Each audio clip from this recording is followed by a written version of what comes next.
Para empezar, buenas tardes. Muy agradecido a los organizadores, a mi querida hiperbólica, que no hiperbórea, Teresa, por ese cariño que no entiendo, absolutamente infundado, que se debe exclusivamente, pero es muy importante, a una estímulo, a una tonalidad afectiva, y que poco tiene que ver con las mezquindades de uno a estas alturas, ¿verdad?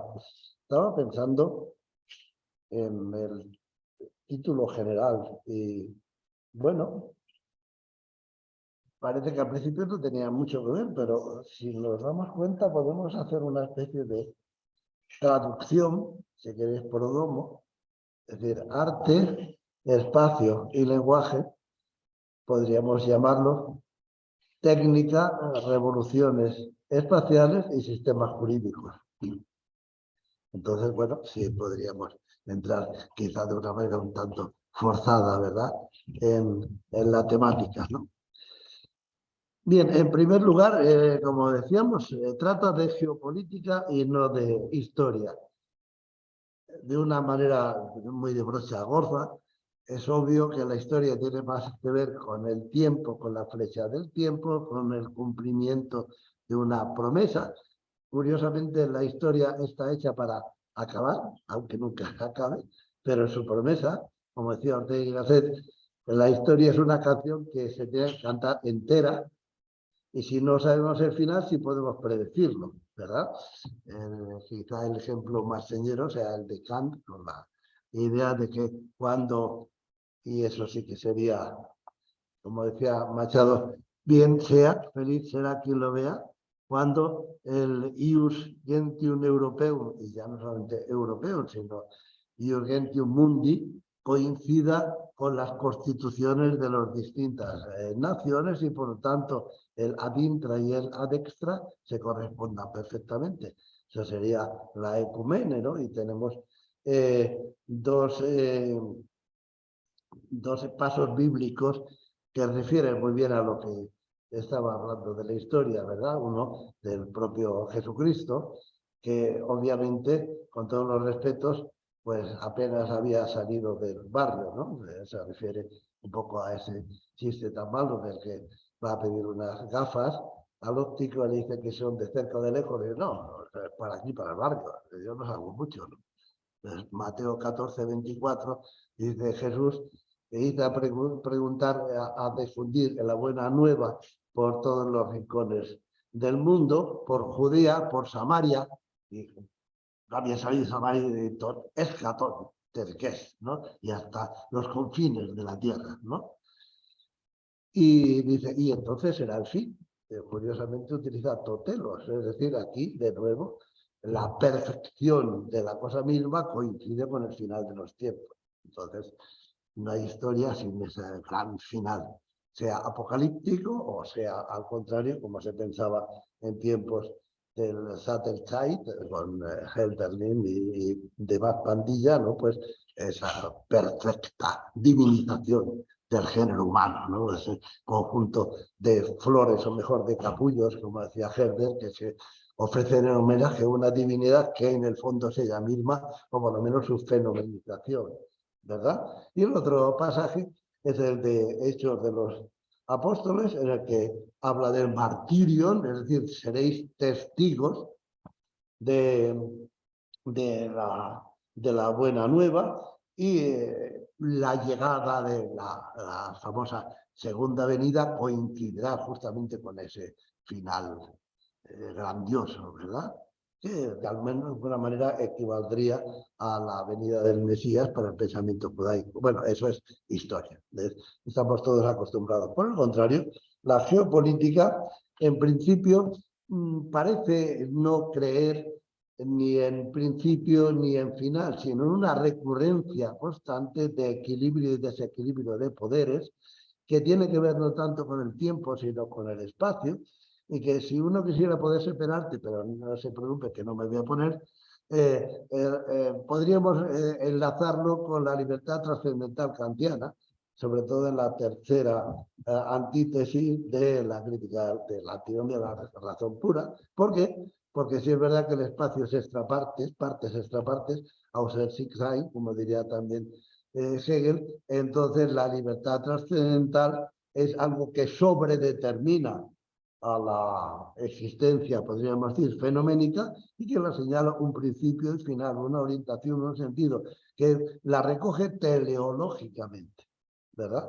Bien, eso es el ABC de la historia, entonces no vamos a insistir en ello porque más bien de lo que se trata en geopolítica, que tan mala fama ha tenido y quizá con razón, porque, bueno, se debió en principio, de ahí también la idea del gran juego, a la lucha a mediados del siglo XIX por la posesión de Asia Central, sobre todo a través de Afganistán, siempre Afganistán, para poder dominar los campos de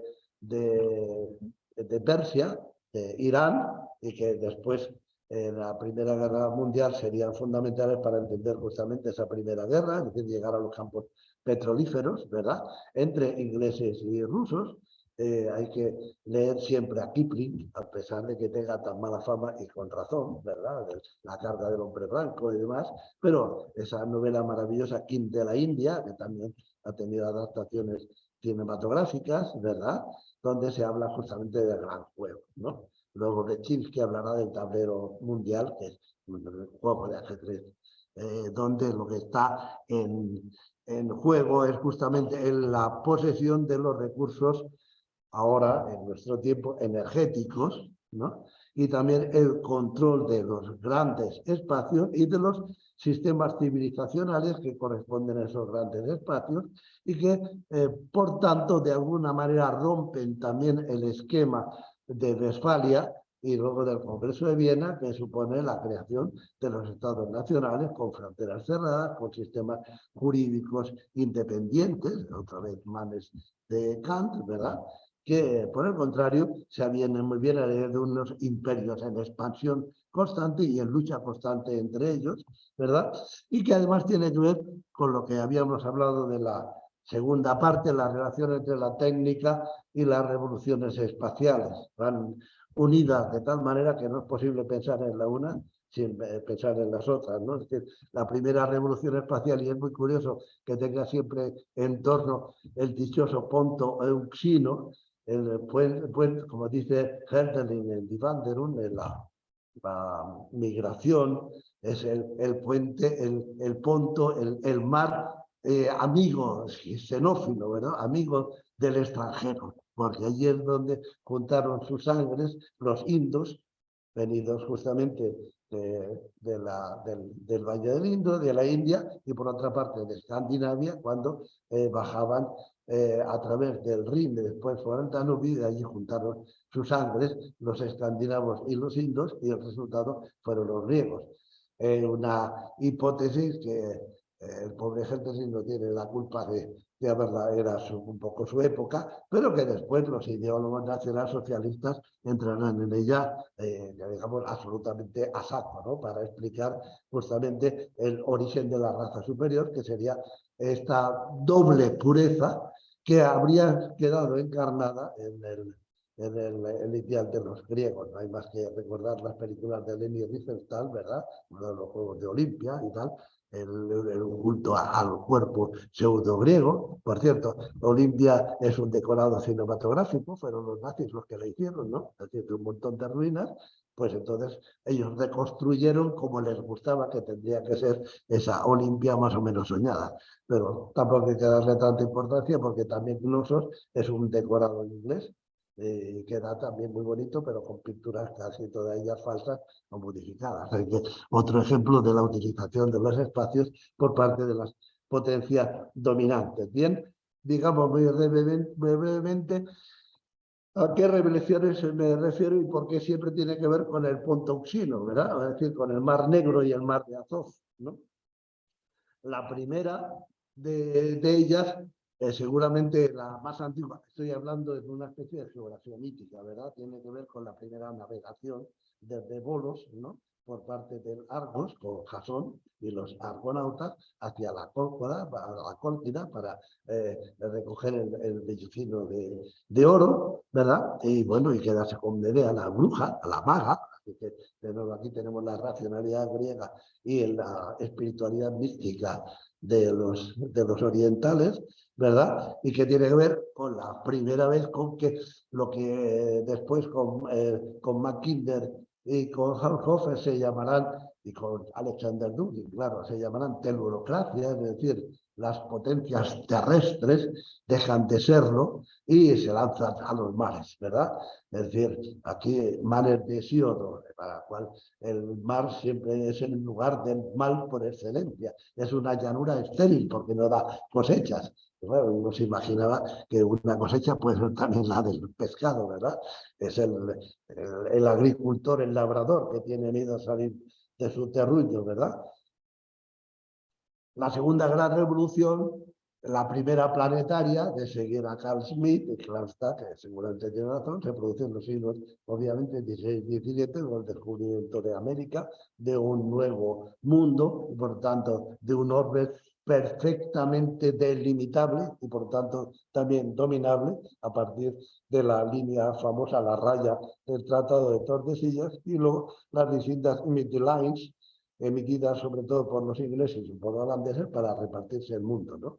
Los grandes espacios que cada uno de ellos corresponde, decíamos, si el primero en las artes de la navegación y sobre todo la lectura de los cielos, de las estrellas, la segunda tiene que ver naturalmente con el descubrimiento de la brújula, con los mapas cartográficos, que son absolutamente esenciales, con el arte de navegar, ¿verdad? Y que inmediatamente se convierte en algo absolutamente nuevo para la historia de la humanidad, a saber, así como hay estados, imperios con fronteras más o menos definidas, siempre en lucha unas con otras, pero que se atienen a una serie de normas, ejemplificada muy claramente en el Tratado de Westfalia, ¿verdad? En 1648, sin embargo el mar es libre. Y por lo tanto el mar es también el lugar, como dice Smith de manera muy poética, los espumadores del mar, es decir, los piratas, los corsarios, una vez por su cuenta y otra al servicio de Inglaterra o de Holanda, que se dedican, puesto que es libre, a cualquier tipo de crímenes, porque, como dice, nullus crimen sine pena, sine lege, ¿no? No hay ningún crimen si no existe la ley, ¿no? Algo que después Carnot también utilizará para intentar exonerar a Alemania de los famosos tribunales de Nuremberg. Pero bueno, esta es otra historia que daría Kipling, ¿verdad? La tercera gran revolución es que es por primera vez en la historia, digamos, la horizontalidad, el estar pegado al terreno, sea firme, salvo terremotos, o móvil, fluido, como en los mares, sin embargo, se hace por vez primera tridimensional con la aviación, ¿verdad? Y por lo tanto implica también el descubrimiento o la perfección de los anemómetros, de todos los aparatos de medición de las corrientes de los vientos y también obviamente con el desarrollo de la industria química para los gases tóxicos, ¿verdad? La Primera Guerra Mundial deja muy claramente cuál es esa nuevo nomos del espacio que implica además la desaparición del ius europeum clásico, ¿verdad?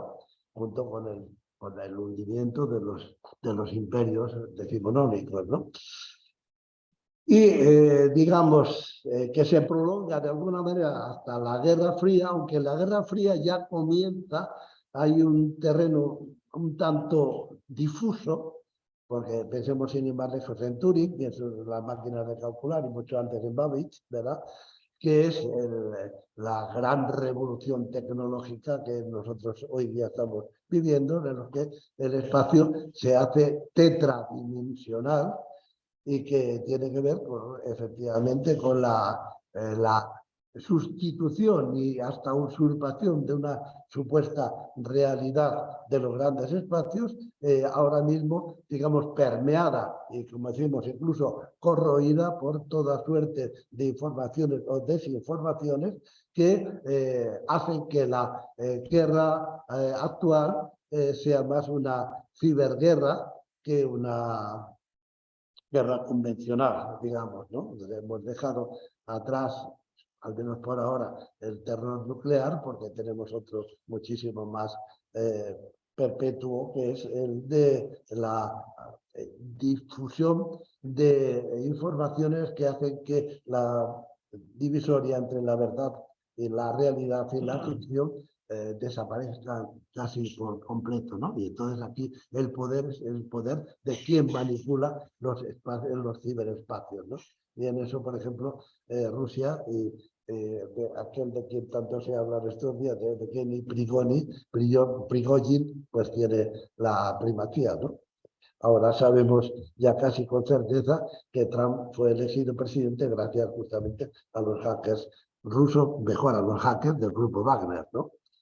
Por otra parte, funcionan también, como sabemos, en África, han trabajado y siguen trabajando en Centroáfrica, en la República del Congo, porque tenemos la unión con la técnica, de ahí es donde sale el teflán, es decir, los materiales que son absolutamente necesarios para los semiconductores, ¿verdad? Sin los cuales todo, para empezar, los móviles no tendría sentido, ni tampoco el ordenador con el que estoy trabajando. Y todo ello, digamos, se concreta en dos figuras, con una tercera que no aparece aquí, porque es una figura casi difusa, ¿verdad? Y que no aparece en los textos bíblicos, pero sí en la tradición judaica y también musulmana. En las Mil y una noches aparece el pájaro roc, ¿no? Y en las viejas tradiciones judaicas se llama Zif, un pájaro inmenso, surgido del fuego y cuyas alas pueden oscurecer el sol y por lo tanto cubre toda la faz de la tierra y que sería el sucesor de nuestros amigos tan conocidos, ¿verdad? Como son Behemoth y Leviatán. El tema, me parece que este es el para ampliar la pantalla, ¿no? O, pues no, no es para ampliar la pantalla, perdón.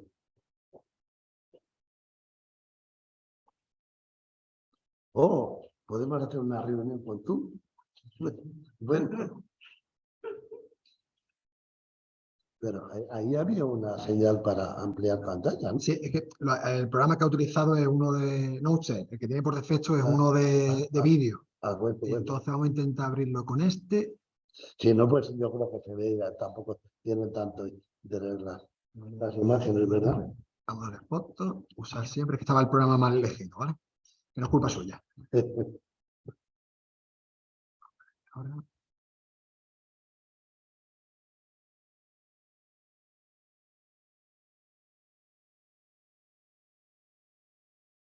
Como los elefantes, despacio, pero pisa bien. Muy bien, y ahora para pasarlo basta con dar a Aquí este lo tenía cursor, todo, ¿no? ahí lo tienes, sí. Con dar este cursor ya está. Ahí lo tenía. Perfecto. Bueno, pues aquí los tenemos, la ilustración, todo el mundo la conoce, de William Blake, ¿verdad? Las ilustraciones del libro de Job y obviamente la cita primera, la de Behemoth, aquí tenemos esta especie de cruce entre hipopótamo y elefante, pero claro, no habla de trompa, pero sí de su cola, que dice que es tan fuerte como los cedros, ¿verdad?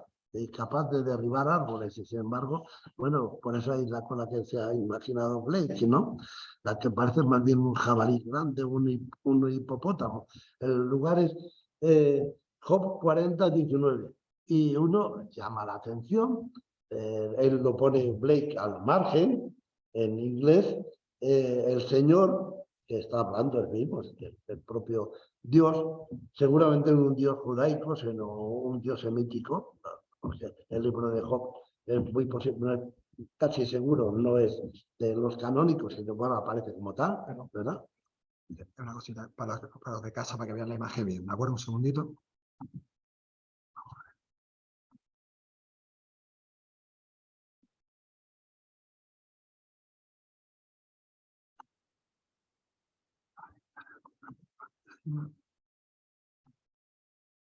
Este era no. Era No, este. muy bien. Se prendido hasta yo. Ahora ya, como siempre, basta con hacerlo así y ya está, ¿no? Más lo que hay ahora, yo creo que sí, disculpe, ¿eh? No, faltaría más. El inglés de Blake, obviamente, es el inglés de la Biblia del rey Jaime, ¿no? Es más plástico que las traducciones que conocemos, quizá porque son palabras tan enigmáticas que no acabamos de entenderlas bien, porque en el inglés es the chief of the ways of God, el jefe de los caminos de Dios. Y es el primer animal, la primera criatura, ¿no? Solamente el hombre sería comparable con ella, ¿no? Y es realmente extraño que Behemoth tenga esta primacía contra Leviatán, porque claro, Leviatán se ha hecho famoso a través de Hobbes, como es lógico, ¿verdad? Además, para Hobbes, Behemoth no es la primera criatura, sino la más terrible e inquietante de todas las criaturas, a ver, la guerra civil, la guerra intestina, ¿verdad? Porque el miedo a la muerte no se borra ni siquiera en el estado civil y en todo caso siempre puede dar lugar a rebeliones si el soberano se pasa de sus límites, ¿verdad? Y puede llegar a romper, bueno, obviamente el libro que se llama Behemoth, el Long Parliament, Parlamento Largo, está escrito durante el interregno 1640-1670 con Oliver Cromwell y todas las vicisitudes. Así que para Hobbes, desde luego, Behemoth no es una figura muy elogiable, ni mucho menos, todo al contrario de Leviatán. Eso es Job 40:19, en Job 41:34, en cambio, se le llama a Leviatán, que esta bestia marina, esta especie de cocodrilo, casi podríamos decir hoy un ictiosaurio, ¿verdad? Pura imaginación por parte de Blake, King over all the children of pride, ¿no? Así, el rey sobre todos los hijos del orgullo o de la soberbia. Por lo tanto, se le acusa a Leviatán justamente de ser el príncipe de los soberbios, así que era muy fácil enseguida identificarlo con el demonio, ¿verdad? De hecho, en Isaías, una clara idea de resentimiento casi nietzscheano, se profetiza que el Señor, hay un famoso grabado de Torre, el Señor con su rayo, obviamente como Marduk o el Señor de los ejércitos, o Zeus, destroza a Leviatán y hace que se esparza su carne por el desierto, por las moradas del desierto, obviamente para que lo coman los hijos de Behemoth, ¿no?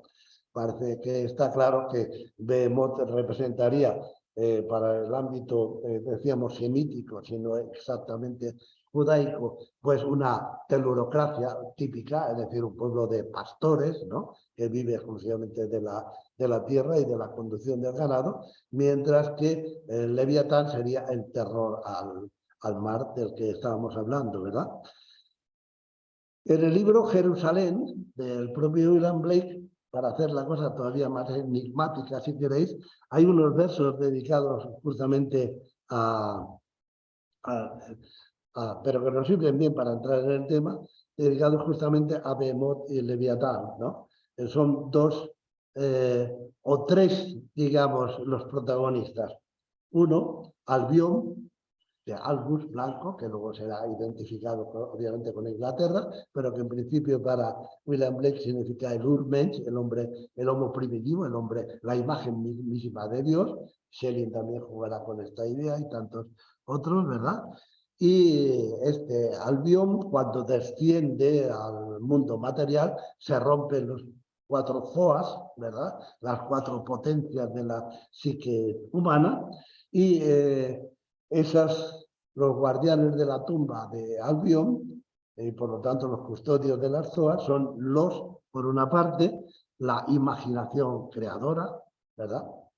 Y el espectro, que es Curiosamente podríamos decir que es el Verstand de Hegel, es decir, la racionalidad sin imaginación, la racionalidad mecánica, la racionalidad que todo lo congela y lo convierte en esencias inmutables y por lo tanto que hace estático absolutamente todo lo que toma. Y allí, una vez que conocemos un poco a nuestros personajes, los versos de Jerusalén, versos 35-40 del poema, dicen: lee los astros de Albión, lee el espectro, los vacíos interestelares, aquí ya tenemos algo interesante, ¿verdad? Esos espacios, entre los arcos de la tumba sublime de Albión. Va rolando el mar por senderos rocosos, formando a Leviatán y a Behemoth. La guerra inmensa por mar y por tierra la guerra asombrosa, erigiendo pilares en el más hondo infierno para alcanzar los celestiales arcos.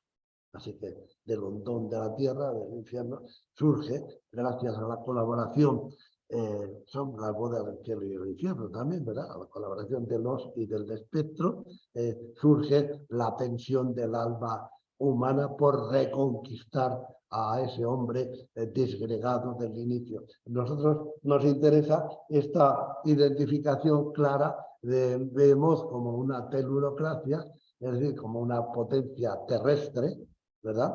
Y en cambio, Leviatán como una potencia marina, ¿no? Y los dos, como acabamos de leer en Blake, corresponden a la idea de la guerra, ¿verdad? Una guerra inmensa por el mar, como inmenso es el mar, no conoce fronteras, es absolutamente libre e imprevisible, y una guerra asombrosa entre las grandes potencias por la tierra y la lucha hasta el final de los tiempos entre estas dos grandes potencias, ¿verdad? No hay más que dar un pequeño paso adelante para pasarlo a nuestros temas geopolíticos a partir de la Primera Guerra Mundial y sobre todo de la Guerra Fría, ¿verdad? Pero antes, quizá no esté de más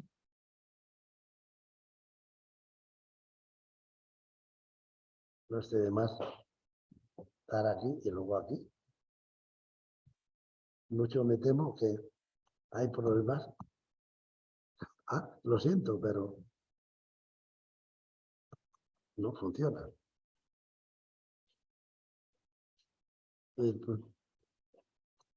Es verdad que soy bastante inepto, pero ¿qué ocurre? Seguro que no es cosa suya, seguro que el equipo. Un momentito.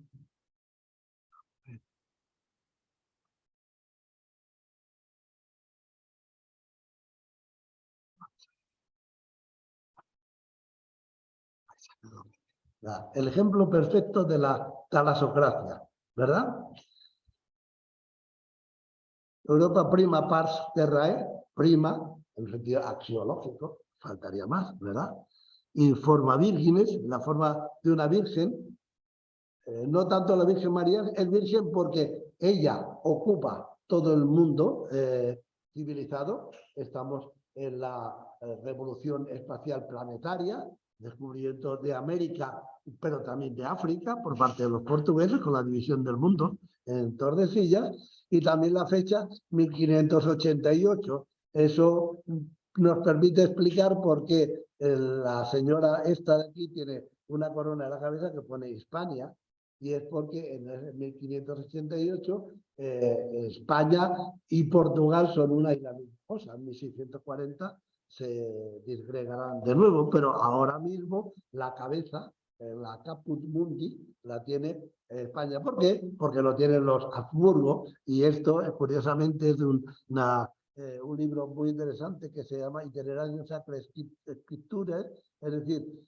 el íter o el viaje también muy espacial y simbólico que ha tenido la Sagrada Escritura, desde el caballo Belerofante, que correspondería a Asia, y el caballo Pegaso, cuyo jinete sería Belerofante, como mirabili audito la representación de Cristo, según se nos indican los flecos de la imagen. Pero en fin, aparte de ello, es obvio que nuestra Virgen está mirando obviamente hacia América y se está separando de la gran masa de tierra con la que no se sabe qué hacer que es Asia, ¿verdad? Asia lo dicen los italianos, lo exterminato, lo inacabable, lo siempre igual a sí mismo, las partes unas fuera de otras, es decir, el lugar de las fantasías y de las elucubraciones extrañas. Es verdad que la luz puede haber venido de Oriente, pero donde se posa de verdad y se desarrolla es en Occidente. Y de ahí el deseo de cortar por lo sano, por verdadero desprecio hacia la geografía y la cartografía, que en aquel tiempo estaba ya bien desarrollada, ¿verdad? Pero que lo interesante es este corte. Fijaros aquí,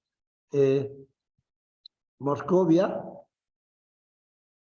y aquí, claro, no pone, no pone el punto que es, pero nosotros sí sabemos ahora cuál es este punto. Se llama Rostov del Don, justamente donde Prigozhin ha empezado su aventura, ¿verdad? Y el Don es un río que amenaza, como estáis viendo, a cortar por completo a nuestra Virgen, separar ya Europa de Asia de una buena vez. De la misma manera que el Mar Negro, y aquí tenemos la península de Crimea y el Mar de Azov, son inmensos, ¿verdad? El sistema circulatorio está garantizado por el río Danubio, como veis, y el corazón, podríamos decir que la cabeza será Hispania, pero el corazón obviamente es el Sacro Imperio Romano Germánico, y resulta un poco sarcástico porque el corazón es Bohemia, y es en Bohemia donde 20 años después comenzará la guerra de los 30 años, ¿verdad? Pero en ese momento es el gran florón de la dinastía de los Habsburgo, ¿no? La Galia simplemente el cuello, pero Germania, ¿no? Y Bohemia corresponde justamente a el sagrado corazón de la tierra, como dirá también Helterling, ¿verdad? Y luego el cetro y el mundo, con Sicilia, que era también lo fue la Edad Media, recordemos a Federico II, ¿verdad? El Stupor Mundi, correspondiente a ese mismo imperio romano-germánico. No es una ensoñación, pero para indicar claramente cómo Europa se separa por completo de Asia, y se enfoca inmediatamente casi como si fuera un torpedo hacia América, ¿verdad? Es bien interesante que estas otras partes no interesan para nada. Entonces se llama Mauritania, África y Paz, la parte de África, no tiene otra división porque es como pasa con Moscovia y ya no digamos el resto de Asia. Es simplemente la tierra queda igual, con la que no se sabe qué hacer, ¿verdad? Y de la misma manera que Suecia, ¿verdad? Ahora mismo simplemente, y Dinamarca, curiosamente separada, demasiado enorme, donde está Copenhague, de Jutlandia, ¿verdad? Y de Holstein, Constancia, dice aquí, y Irlanda e Inglaterra, también separadas, pero, y ya no digamos el Asia Minor, es decir, son lugares que son simplemente los márgenes de la Virgen, de la gran potencia conquistadora, ¿verdad?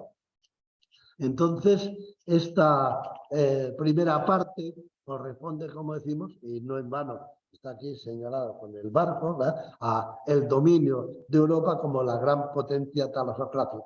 Primero España y Portugal, después enseguida Inglaterra y Holanda, posteriormente también Francia, ¿verdad?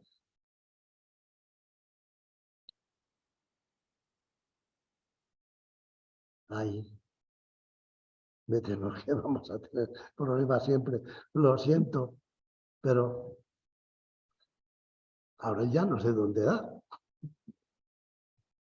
No sé si a lo mejor sería mucho molestarle si se pone usted y yo voy hablando. No me molesta, no me molesta. Usted más cómodo. Es que ahora mismo, ¿dónde hay que darle aquí? Sí, vale, yo también.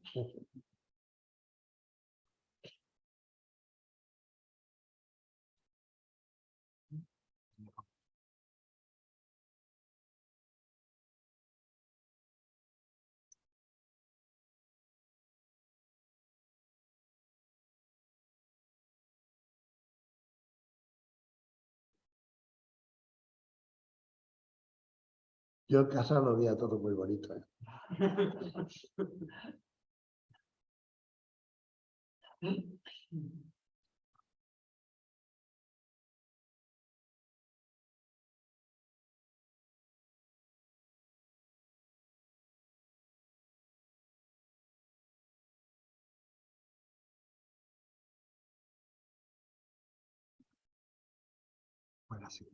¿Está aquí? Eso es, eso es. Y entonces digo que a lo mejor si a usted no le molesta, No, si quiere, no, no, pero a usted se le tiene que escuchar y ver. A mí no tiene ningún... bueno, si nos ponemos aquí los dos juntos, es que si no, vamos a tener ese problema siempre, ¿no? Vamos, siempre se queda aquí al lado. Sí, sí, sí. Bueno, póngase cómodo, yo le coloco la cámara primero Bueno, y la coloco la imagen. aquí, lo siento. A ver.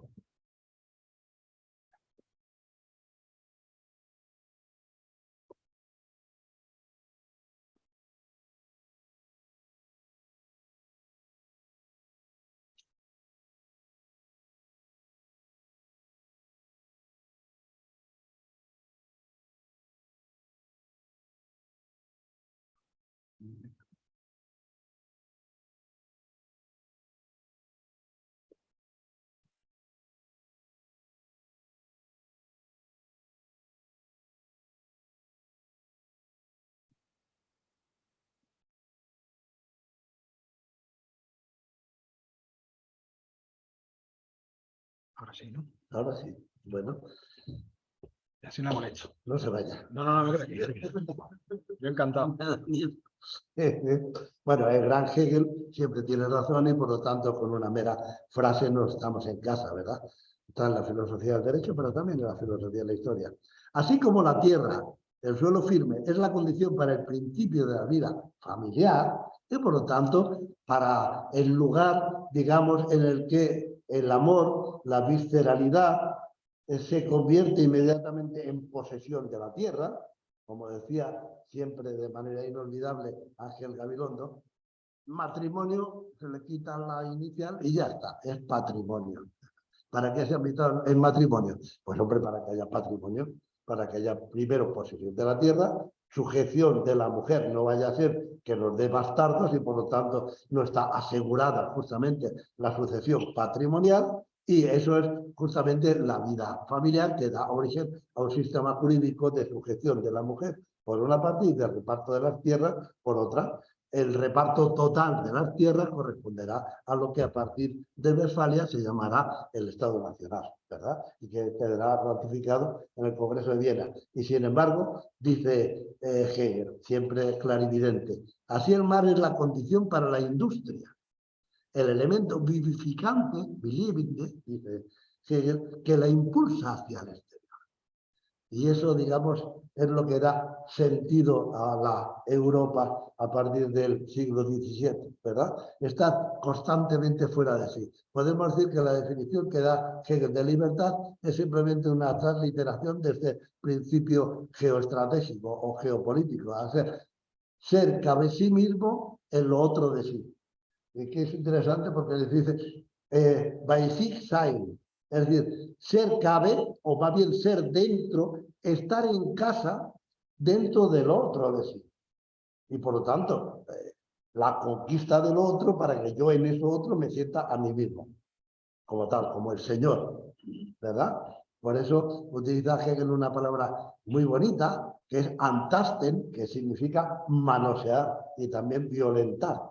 Los colonos europeos manoseaban a sus colonias, ¿claro? Naturalmente las esquimaban, violaban a sus mujeres, utilizaban a los hombres como esclavos, se llevaban las riquezas y por lo tanto talasocracia quiere decir esquilmar a las telurocracias, es decir, a todos aquellas tribus que están pegadas al terreno, que viven justamente de la tierra. La industria es eso, es pura rapiña que ahora no se hace solamente en el mar, pero que sí se hace a través del mar. El lugar de la aventura y el lugar del peligro es también el lugar del comercio, el lugar que une las conexiones, pero que a la vez derrumba imperios ancestrales para crear nuevas potencias en las que las zonas de influencia son fundamentales. Y basta con ver, ahora lo veremos dentro de un rato, si queréis, el mapa de Estados Unidos y cómo se fue dividiendo a lo largo del tiempo para darnos cuenta de cómo, digamos, las potencias talasocráticas europeas crean la gran talasocracia de nuestro tiempo, que es Estados Unidos, ¿verdad? Por el contrario, aquí tienen, por cierto, está tomado de un portal que recomiendo a todo el mundo porque es muy divertido, a veces inquietantemente divertido, que es el portal de la revista dirigida por Alexander Dugin, que se llama geopolítica.ru, ¿verdad? Y que tiene un subtítulo muy simpático, dice, Cartago de lenda es, ¿no? Como católico, hay que destruir a Cartago. Y ya se sabe que los cartagos son los fenicios. ¿Y quiénes son los fenicios? Los ingleses y luego los americanos. Está muy claro. Entonces, pues aquí nos vamos a andar con tiquismiquis, ¿verdad? Queda muy claro desde el principio a qué se dedica geopolítica, ¿no? A destruir Estados Unidos, al menos de palabra. Luego, si es posible de obra, como es natural. Y digo que, claro, la gran diferencia desde un punto de vista geográfico no tiene color, tienen razón, efectivamente ellos. Europa es un simple cabo minúsculo, ¿verdad? De esa cosa gigantesca que es Eurasia. Y ahora es cuando aparece la idea justamente de que no hay Europa y Asia como si fueran dos continentes, sino que hay solamente uno. Y más, que ese continente es la isla mundo. No es la isla del mundo, sino la isla que constituye el mundo, siendo más bien un creciente externo, como ellos llaman, a Estados Unidos, y en los bordes, los lados de los lados, bueno, no hace falta que lo señalemos, se nota claramente, ¿verdad? Toda esa parte, todos esos bordes es lo que van a llamar también Rimland, o el país o la tierra de las franjas, de los márgenes, ¿verdad?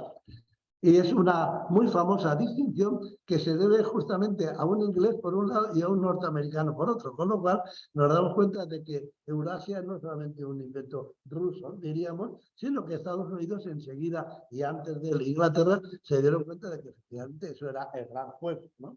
De que quien dominara la isla mundo dominaría desde ahí.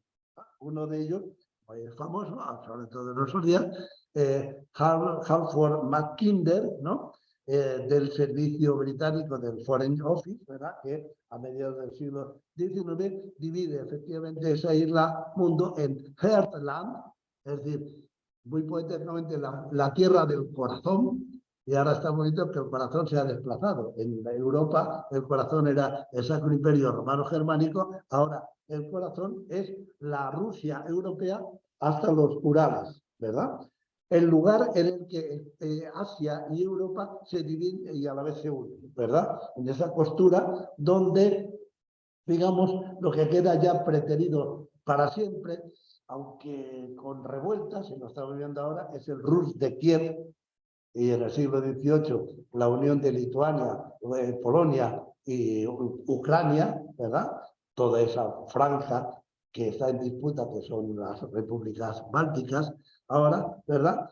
Ese es el área pivote, el área en torno a la cual gira el mundo.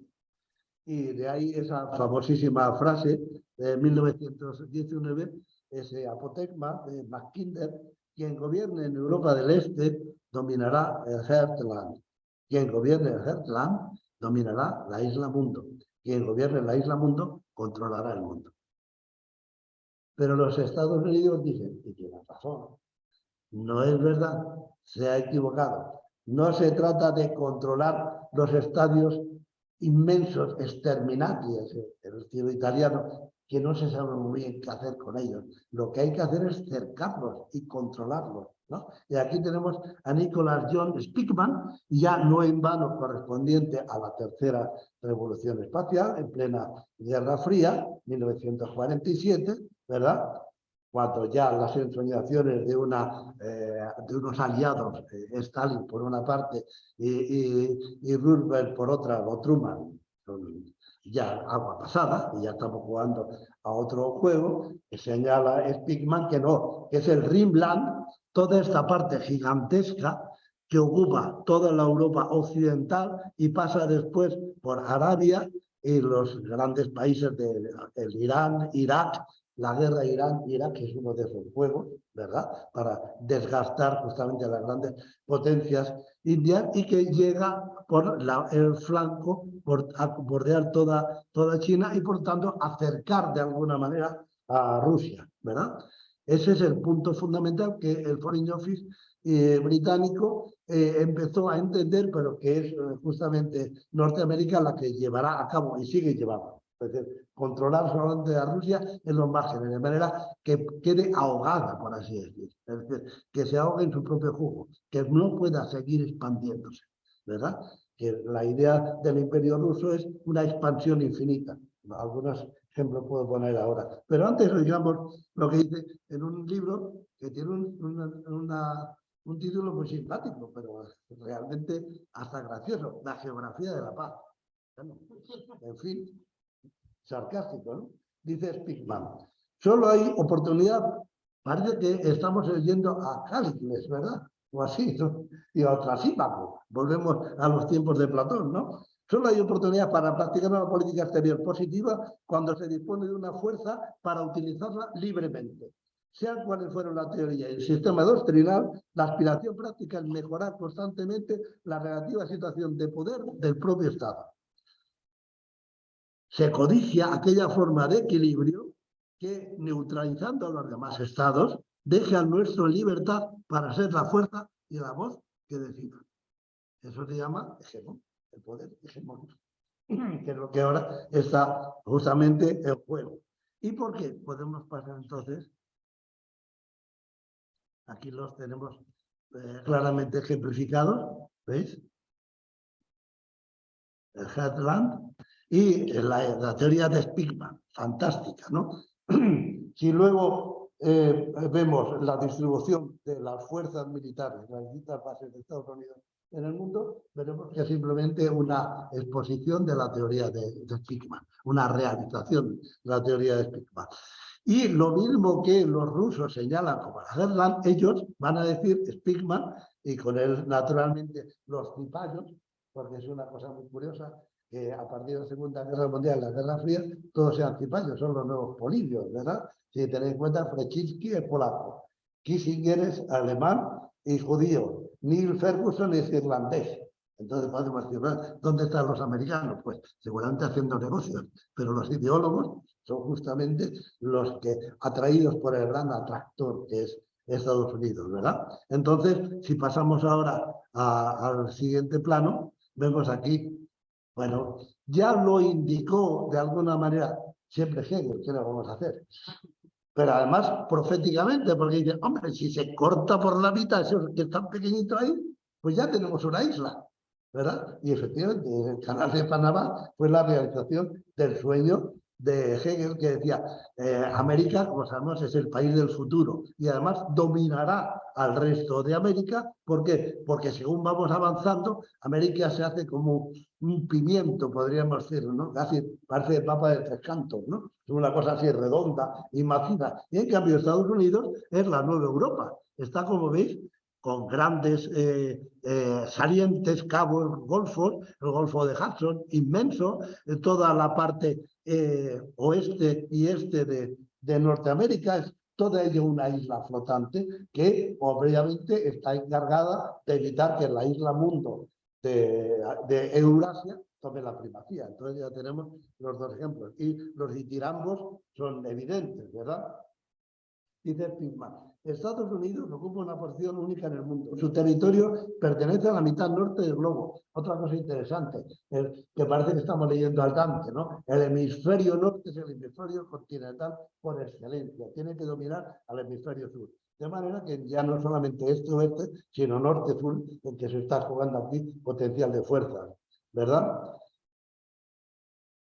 Y sus dimensiones son las de un verdadero continente, con todo lo que esto representa en términos de poder económico. Asomado a dos océanos, parece que está pensando siempre en comparación con Rusia, porque también hay dos océanos, el océano Ártico y el océano Pacífico, y también hay dos mares en Eurasia, es decir, el Mar Negro, el Mediterráneo y el Mar Báltico. Por lo tanto, es que, como veis, es que son gemelos, entonces están destinados a chocar frontalmente, ¿verdad? Las dos grandes potencias. Por cierto, Alexis de Tocqueville lo vio ya muy claro en su tiempo, ¿verdad? Estamos en 1840 más o menos, ¿verdad?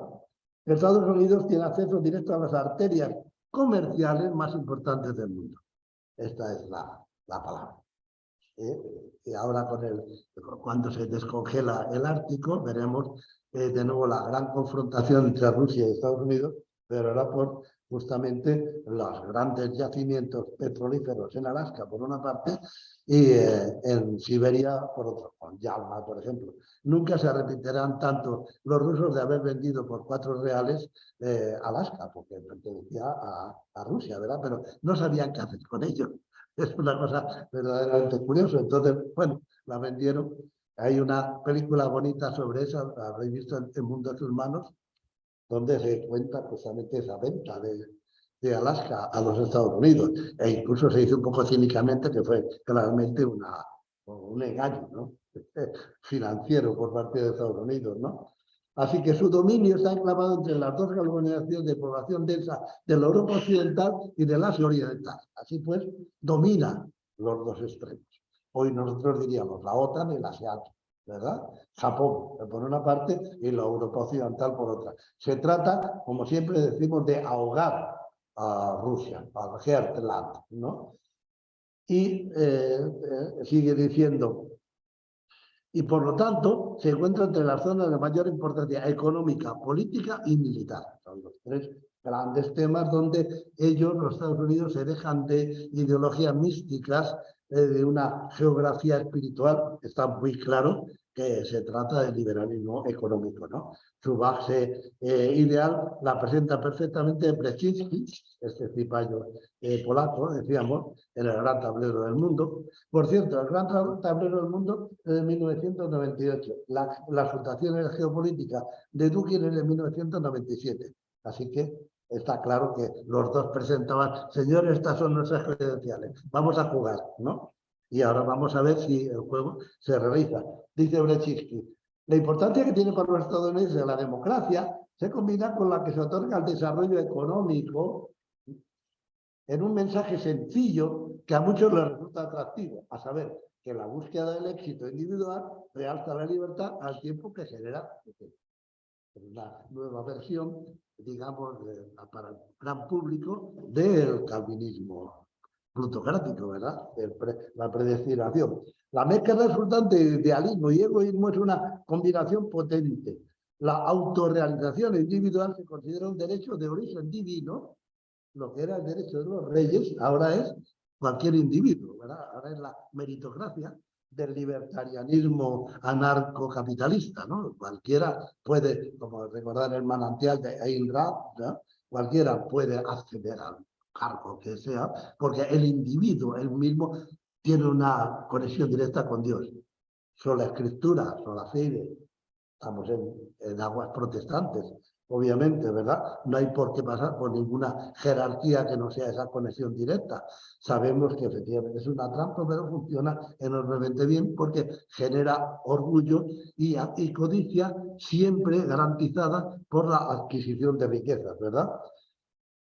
Y al mismo tiempo puede beneficiar a otros, crea una solidaridad secundaria, mediante el ejemplo y a través de la creación de riqueza. Es una doctrina que atrae a las personas enérgicas, a las ambiciosas y a las muy competitivas. Así que, como veis, la doctrina liberal americana no es en absoluto, digamos, no tiene ningún tipo de complejos espirituales, como veamos en cambio en el caso de los rusos, ¿verdad? Y cuando una obra esencial que tenéis, si luego alguien lo quiere, pues en la hojita se puede consultar, es de 1992, The Cold War and its Aftermath. Así que la Guerra Fría y su legado y su posteridad, esta es la que estamos viviendo ahora, ¿verdad? Ahí él ya se deja de estas ideas económicas, capitalistas típicas, ¿no? Para indicar el punto importante en el que nos estamos moviendo.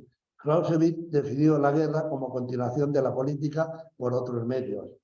Es al revés, dice Brzezinski, ¿no? La política es la continuación de la guerra por otros medios.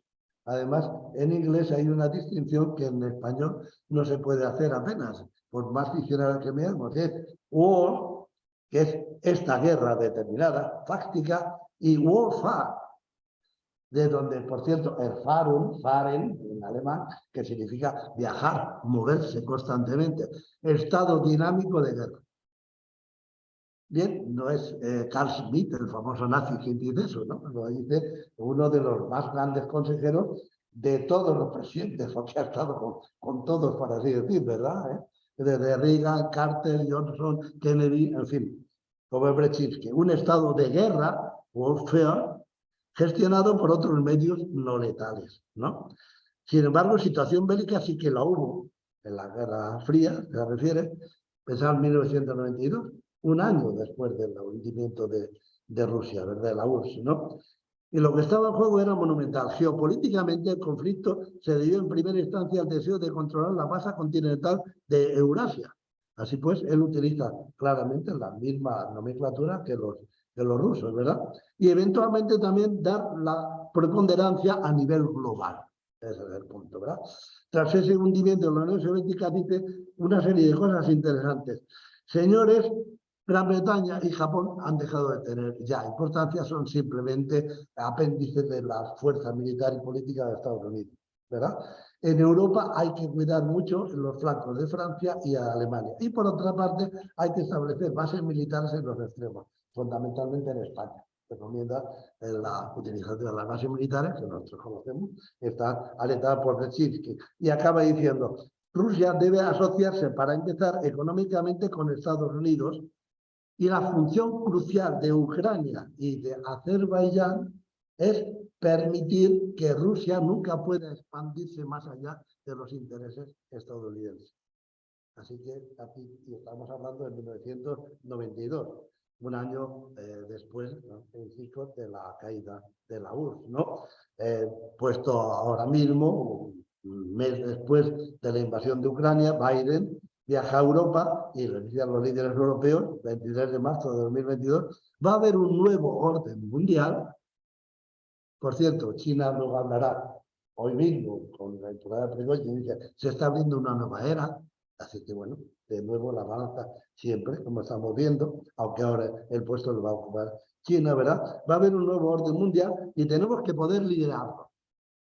Y tenemos que hacerlo uniendo al resto del mundo libre, uniendo a nosotros mismos. O sea que, de nuevo, los Estados Unidos no tienen complejos, ¿verdad? No se anda, digamos, con ningún tipo de subterfugio o excusa para que no se... No, ellos lo muestran claramente. Repiten lo que Lord Palmerston hizo, de nuevo, en ese lugar que deja de ser Ponto Uxino para ser toda la madre de las desgracias, que es el Mar Negro, ¿verdad? En 1853, con ocasión de la guerra de Corea, Lord Palmerston, el primer ministro del Reino Unido, dice: la mejor y más efectiva seguridad de la paz futura en Europa debería ser cortar de Rusia, parece que estamos viendo el mapa de la Europa Virgen, que ya está separada de Asia, ¿verdad? Cortar de Rusia los territorios fronterizos ocupados por ella en los últimos tiempos: Georgia, Circasia, Crimea, Besarabia, Polonia y Finlandia. De este modo podría seguir teniendo un enorme poder, pero no estaría ya ni con mucho ventajosamente sitiada para agredir a sus vecinos. Así pues, el cordón sanitario parece evidente, ¿verdad?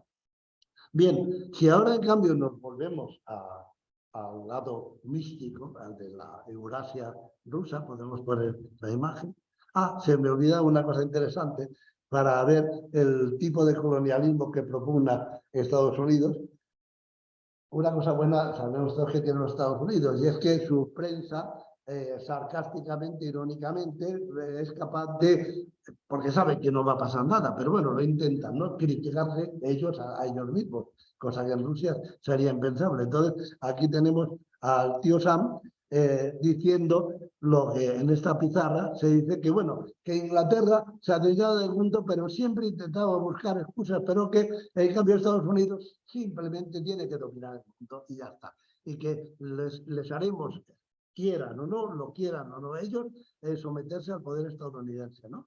Y en efecto aquí tenemos a los 4 negros, que son las colonias, de cómo el propio Rimland, ahora estadounidense, con la doctrina de Monroe, intenta cerrar sus propias fronteras. Hawái al oeste, Puerto Rico y Cuba al este, de manera que también haya una franja que impida de alguna manera cualquier tipo de expansión por parte de China en ese momento, no, pero sí del Imperio ruso, ¿verdad? Entonces, aquí tenemos a Puerto Rico, a Cuba, todos, como veis, atemorizados, y en cambio, los que ya forman parte del nuevo Estados Unidos, pues están muy aplicados, ¿no? Muy bien peinados, muy limpios, ¿verdad? Aquí tenemos a Arizona, a California, a Utah, ¿no? Puede ver, obviamente, el indio, como si un imbécil está leyendo el ABC al revés, porque no sabe leer, ¿verdad? Y en cambio el chino ni siquiera puede entrar por la puerta. Ya está esperando a ver si le dejan entrar, y el negro, como es natural, está lavando los cristales. Así que es un ejemplo de la dominación colonialista americana, como veis, yo creo, muy a lo vivo, ¿no es cierto? Veamos entonces la siguiente, ¿eh? Para que veamos lo que decía antes, luego, ese es el famoso Rimland, ¿verdad? Como veis, basta con que veamos las fuerzas que cuentan y cuántas son las bases militares. Y cómo la doctrina Brzezinski y después Kissinger, el libro famoso que se llama así, World Order, el orden mundial, siguen al pie de la letra las doctrinas de Spikman. A saber, Alemania, que era el punto fundamental, ¿verdad? Alemania debe ser cortada de Rusia constantemente porque siempre tiene una querencia, los alemanes, si hablan de conquistar Rusia o para trabajar con ella, a irse siempre al ámbito eslavo, a conquistar el este, ya desde los caballeros teutones, ¿verdad? Y la Liga Hanseática, en la Edad Media. Y entonces aquí lo vemos, por ejemplo, basta con ver el número de bases, ¿no? En Alemania 119, 33.000, casi 34.000 tropas. Me parece que es del año 2019, pero bueno, más o menos nos da una idea. También en Estados Unidos. En España, muchas menos, 4 bases, pero bases claves porque, como veis, está ahí Rota, en Cádiz, cerca de Gibraltar, entonces controla la entrada en el Mediterráneo, pero luego en Arabia, como lo estáis viendo, y eso es una de las razones del auge del yihadismo, de que los espacios sagrados están ocupados por las potencias ateas norteamericanas, ¿verdad? Italia también, 44 bases, porque Italia domina el centro del Mediterráneo, como vimos con la imagen de Europa, y luego en Kuwait, una de las razones por la intervención en Kuwait por parte de Bush padre, ¿verdad?, contra Irak, seguramente fomentada, la Arabia Saudí, Japón y Sur Corea. Entonces se ve clarísimamente el Rimland, es decir, la franja del llamado Inner Crescent, ¿no?, de esas franjas fronterizas que aísla, podríamos decir, a Rusia, y que por otra parte en el propio Estados Unidos permiten también los lugares, en una parte alas, que en otras, como decíamos, las islas Hawái, las Marianas, y en el caso luego las islas Antillanas y las posesiones de Centroamérica, que controlan justamente el Canal de Panamá. Así que, bueno, se ve claramente cuáles son las posiciones de los dos, ¿no?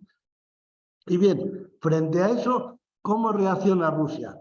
Pues uno podríamos decir que, sinceramente, desde un punto de vista geopolítico, de una manera bastante torpe, si no fuera porque esa torpeza actualmente se puede volver, y se está volviendo de hecho, en beneficio, y diríamos muy cínicamente, de rédito electoral en los países europeos y no solamente en ellos. Es decir, la proliferación de trolas y de troles, ya sabéis que la agencia de investigación de Internet está en manos de Prigozhin y ellos mismos la llaman granja de troles, es una granja, ahí crean troles continuamente, la difusión de mentiras y la alusión a las cuestiones más bajas y más viscerales que a nadie se le ocurriría con 2 dedos de frente, digamos, defender, y sin embargo funcionan perfectamente, ¿verdad? Es decir, esas teorías para nosotros seguramente estúpidas y irrisorias, curiosamente están empezando a tener un sentido muchísimo más fuerte que esas otras dimensiones, como decíamos, puramente económicas, pragmáticas, típicas de la doctrina de Kissinger o de Brzezinski, ¿verdad? Así que, ¿cuál es la idea? La idea fundamental es Heartland, la tierra del centro de la isla mundo, es el ángel de la historia, así lo dice Alexander Tubin, que a través de la Iglesia ortodoxa está dedicada a traer el reino de Dios sobre la tierra, ni más ni menos. Por cierto, lo mismo que querían los alemanes en tiempo de Hegel y de Herder y de la Revolución Francesa, ahora ha pasado de Alemania a Rusia. También Heidegger jugará con esa idea cuando dicen, no sé por qué hicimos la guerra contra Rusia, porque llegará un momento en que Rusia será la luz del mundo y nosotros estaremos en franquía con los rusos. Bueno, don Martín, pues en fin, algunas, perdón Teresa, pero ahí el hombre también de cuando en cuando saca un poco la patita, ¿no? ¿Qué le vamos a hacer, verdad? El caso es que claramente la cosa viene muy atrás, tan atrás como que el Congreso de Viena, que establece la estabilidad de Europa mediante estados nacionales con fronteras cerradas y con un derecho internacional europeo, es también la creación de la Santa Alianza. Van juntas. ¿Y qué dice a eso Alejandro I de Rusia? La Santa Alianza, como sabemos, es la unión del cristianismo en sus diversas vertientes, ¿verdad? La ortodoxia rusa, el protestantismo prusiano y el catolicismo austríaco. Por lo tanto, aquí lo fundamental es evitar el famoso catejón, antes de que la palabra se hiciera famosa, evitar la corrosión por parte del comunismo en el interior y del socialismo en el interior de Europa. Y Alejandro I le dice claramente, y no lo dice así en un ukase sentado en San Petersburgo, no, lo dice pasando revisa a 170.000 soldados en las afueras de París en 1815, para indicar quién manda aquí, ¿no? Y dice, dedico toda mi gloria terrenal a la causa de la aceleración del verdadero reinado de Jesucristo. Está claro que lo que era el derecho divino para los individuos americanos era el derecho divino para las grandes potencias cristianas, que tienen como misión evitar justamente el behemoth, la guerra intestina, la guerra civil, que tanto miedo le da a Bajos y tanto miedo le da a Carl Smith, que escribe en el de la Tierra, solamente para decir, pero hombre, ¿cómo se atreve usted a hacer los tribunales de Nuremberg? No puede haber crímenes de guerra, porque no hay ley, ninguna ley jurídica que Estados Unidos dice, perdona, aquí nosotros somos calímacos, ¿no te acuerdas? Te establecemos esa ley y se acabó. Por cierto, luego nos vamos de ella, como pasa con el Tribunal de Justicia de la Haya, ¿verdad? Y en fin, ¿por qué esta mezcolanza que resulta tan fascinante como a veces nauseabunda, pero enormemente efectiva? Bueno, el marqués de Cristín en 1843 ya lo dejó muy claro. Es una expansión terrestre gigantesca, interrumpida solamente para adaptar su estructura a la vastedad de la empresa.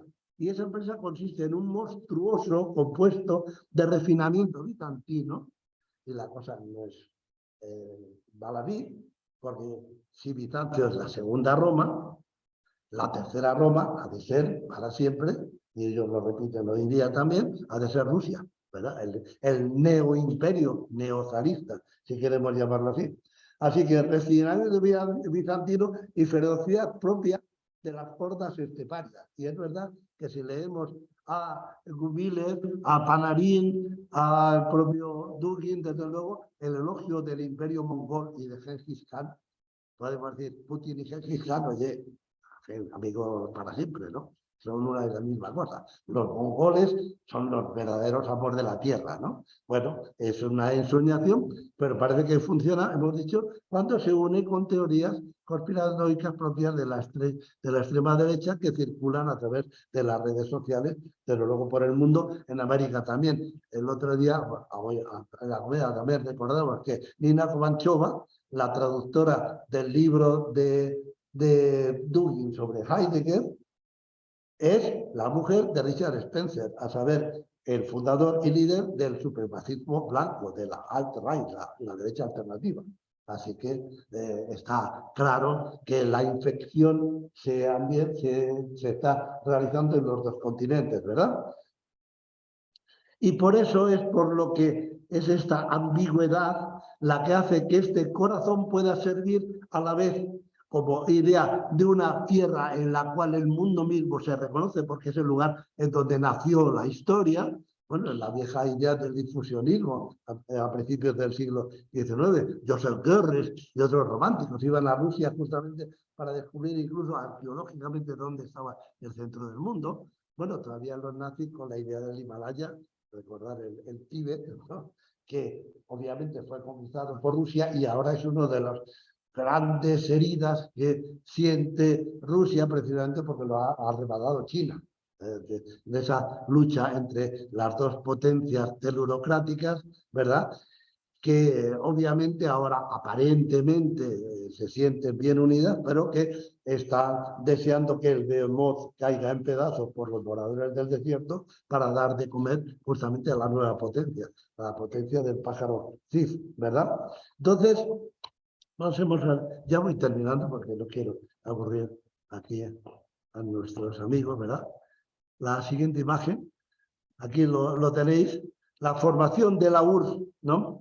¿A qué se debió la Federación Rusa? Mirad todo el tejido de parte de Finlandia, ¿no? Claro, el gran error que ahora Putin le echa constantemente en cara a Lenin es que se creyó, no sé si ingenuamente o pensaba que luego lo podía recuperar, o la paz de Brest-Litovsk, ¿no? Que quien quisiera se podía marchar libremente porque para eso era una unión de repúblicas soviéticas que en principio valían para el mundo entero. Y entonces los finlandeses digo, yo primero. Y ahora, claro, ahora Finlandia se venga entrando en la OTAN. Así que pues lo que era territorio ruso, ¿verdad? Ahora simplemente Laponia ha quedado, ese extremo último ahí, ¿verdad? Las repúblicas bálticas, como es Bielorrusia, está clarísimo el colchón protector, ¿verdad? De los estados satélites, ¿no? La idea de las franjas, de controlar las franjas, lo mismo que por la parte sur, Kazajistán, Armenia, era el inicio de la Federación Rusa, luego los demás, a partir de los comienzos de la guerra, fueron expandiéndose para acabar ocupando también el flanco sur, ¿verdad? Y bien, ¿cuáles son digamos, las imágenes fuertes de todo esto? Podemos pasar a la siguiente, la descomposición de la URSS, 1991. Justamente la idea de Gorbachev era, ¿es posible la paz creando una Rusia democrática? De alguna manera, no vamos a decir que le engañara Brzezinski, pero sí es cierto, todos lo sabemos, que los acuerdos que se hicieron de que la OTAN jamás se acercaba a las fronteras de los antiguos satélites rusos, fue convenida, pero por desgracia, solamente para Rusia, de manera puramente oral. Tampoco es tan desgracia, porque ya sabemos que pactan son non servanda, que los pactos se hacen para no cumplirlos, ¿no? Pero en todo caso es cierto que eso no quedó por escrito. Y el hecho es que una a una han ido cayendo. Si vosotros veis, aquí las fechas están muy claras. Fijaros, 1991, 1991, como poco a poco, en cuestión de meses, se va desmoronando todo el imperio para quedar simplemente Rusia en su frontera. Es verdad que inmensas, pero podríamos decir sin protección, porque al sur tiene a China, al este tiene al Japón, al sur tiene a la India, ¿no? Y a Europa, es decir, América, la OTAN, la tiene al oeste. Y por lo tanto es un país sitiado, está claro, ¿no? Y por eso decía, otra de las figuras ahí de mí, hegeliano, un buen hegeliano, ¿no? Un fascista cristiano que tuvo que morir en el exilio en Ginebra porque el muy insensato se fue a colaborar con los nazis en Berlín hasta que los nazis le dijeron, perdona, chaval, vosotros sois la raza eslava y por lo tanto sois una raza inferior. Y él decía, no, yo he venido aquí para demostrar que la raza superior es la eslava. Muy bien, o te metes a la cárcel o te marchas. Se marchó a Suiza y murió allí. En 2005, por consejo también de Alexander Dugin, con todos los honores, fue devuelto el cadáver de Ivan Ilyin, una figura que necesariamente tenemos que leer sí así, que tiene una obra sobre Hegel, una tesis doctoral bien interesante, que se llama Hegels Gotteslehre als contemplative Anschauung Gottes. Así, la teología hegeliana entendida como una contemplación de Dios, ¿verdad? Así, esa es la idea. Y Ilyin decía, claro, es que Rusia ha sido siempre una fortaleza sitiada, porque nosotros somos un pueblo pacífico y por lo tanto, digamos, solamente cuando se nos ataca, entonces somos capaces, y también aquí hay unos ecos que los dejamos estar, ¿no? Los leo.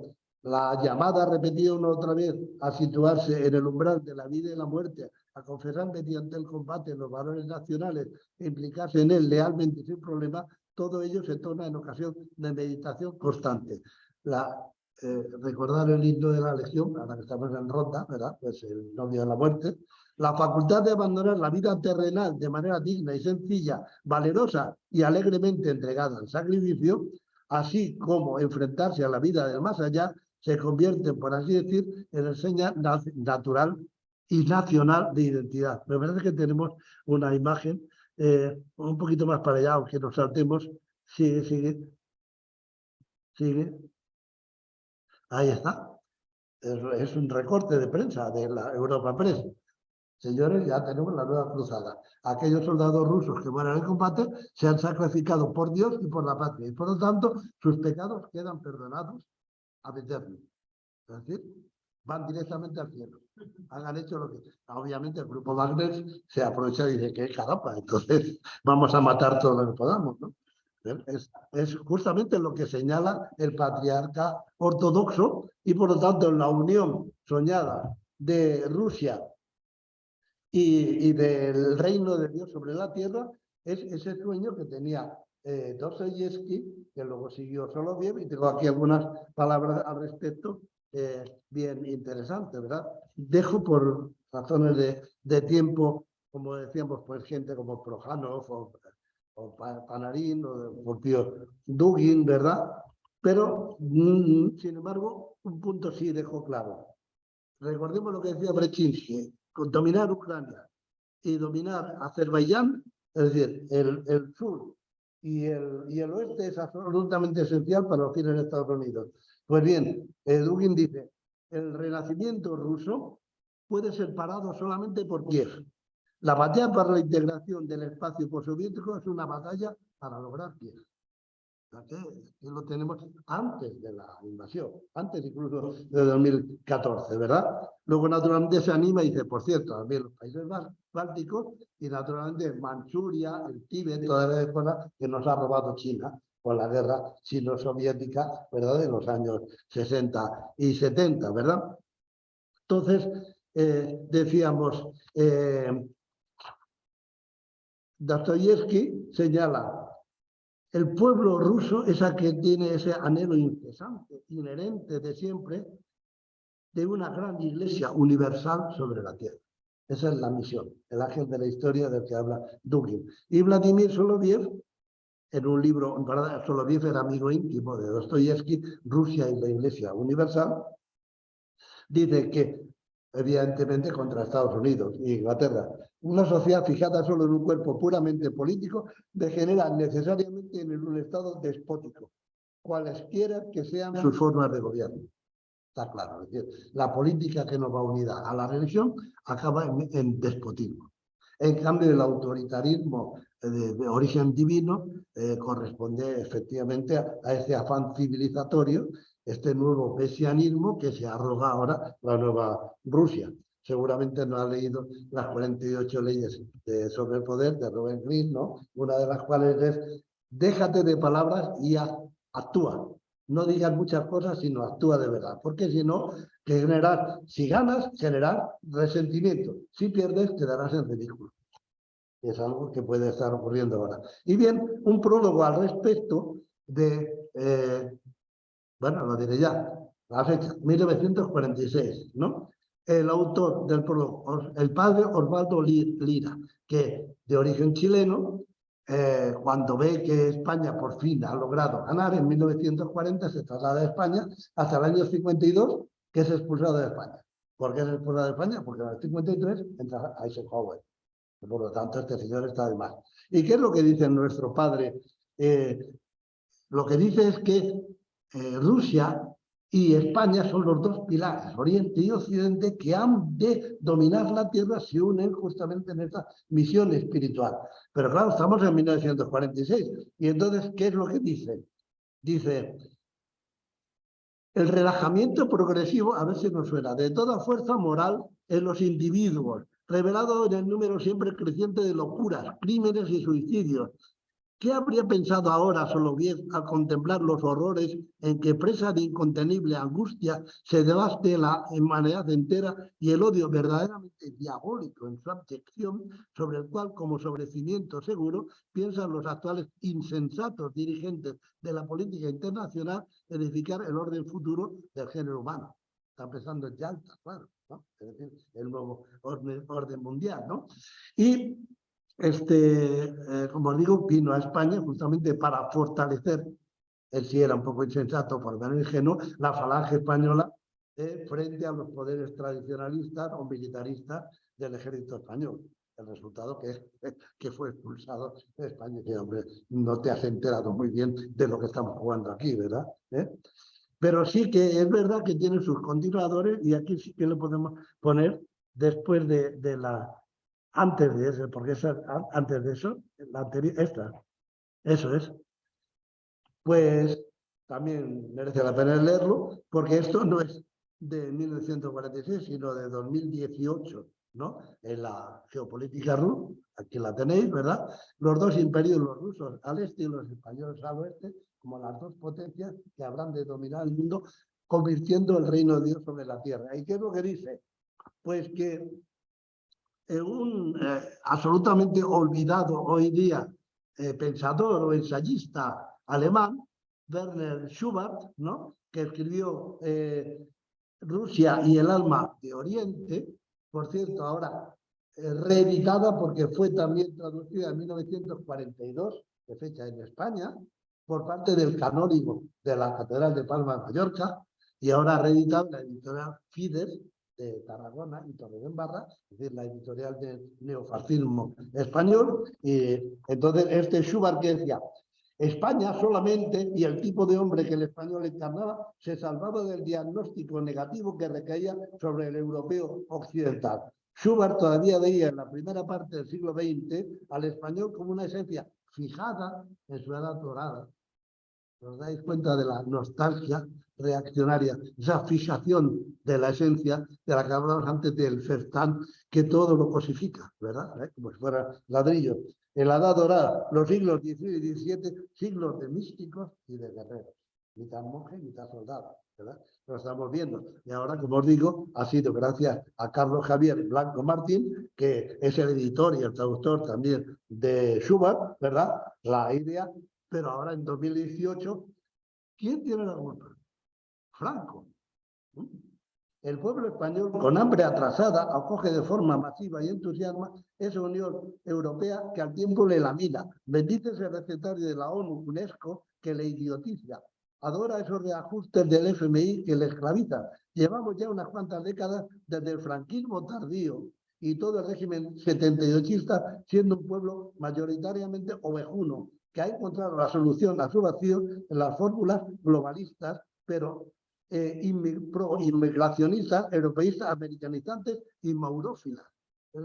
Aquí entra también la cesión justamente a Marruecos, ¿verdad? De darle todo lo que ella pretende, porque España es un pueblo que con tal ese silencio de los corderos, ¿verdad? Con tal de poder seguir en sus pequeñas ofando como Behemoth, pues con eso tiene suficiente. Y el gran final es, con lo de que dice nuestro gran pensador, ensayista, ¿será pues la gran Rusia la esperanza de Europa?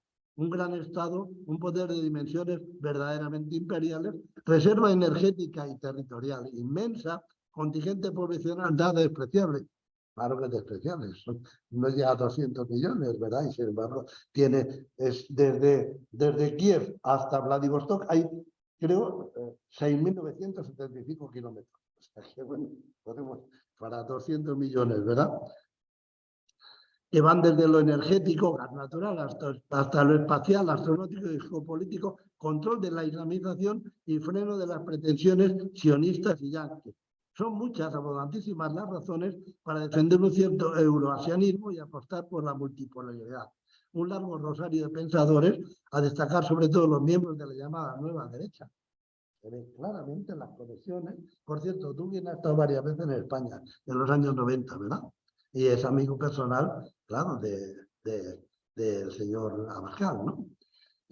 cada uno a su manera cita a Guillaume Fay, ¿no? A Alain de Benoit, Robert Stoker, todos los grandes ideólogos neofascistas, han apostado cada uno a su manera por este alineamiento euroasiático, es decir, todos unidos para que Rusia sea la gran potencia mundial, ¿no? En fin, 24 de junio de 2023, Prigozhin, con el grupo Wagner, con la agencia de investigación, ya hemos dicho, toma Rostov en Zelton, y avanza sobre Moscú, hasta que Moscú lo intenta parar, y ahora mismo no sabemos ni siquiera dónde está Prigozhin. Putin habla de puñalada por la espalda, exactamente lo mismo que decían los nazis para meterse con los judíos y con los periodistas e intelectuales, ¿verdad?, que le habían hecho perder la guerra, exactamente la misma palabra, y alta traición, ¿verdad? Cuando se trató de un imperio que, sin embargo, está basado en la fuerza de mercenarios, es decir, una empresa privada y que funciona, además, ¿dónde funciona? En el Greenland, a saber, en África Central, en Siria, en el Líbano, en Yemen, es decir, en todos aquellos lugares donde es necesario, digamos, extender la potencia rusa, en Mali, para expulsar, por ejemplo, a los franceses, que ya lo han hecho, de Mali, ¿verdad? Y por eso yo lo recordaba las palabras de Robert Greene, que me parecen muy acertadas, ¿verdad? Cualquier triunfo circunstancial que usted obtenga a través de argumentación verbal, en realidad es solo una victoria pírrica. El resentimiento y la mala voluntad que así genera son más intensos y duraderos que cualquier acuerdo momentáneo que haya logrado. Hay más que ver ahora mismo la opinión interna en Rusia, ¿no? Y terminaría diciendo, si queréis, un tanto poéticamente, vemos entre elefante y hipopótamo, grita demasiado y es tan lento y desarticulado que apenas si puede moverse. Leviatán aguarda a que se ahogue por su propio peso. Gracias.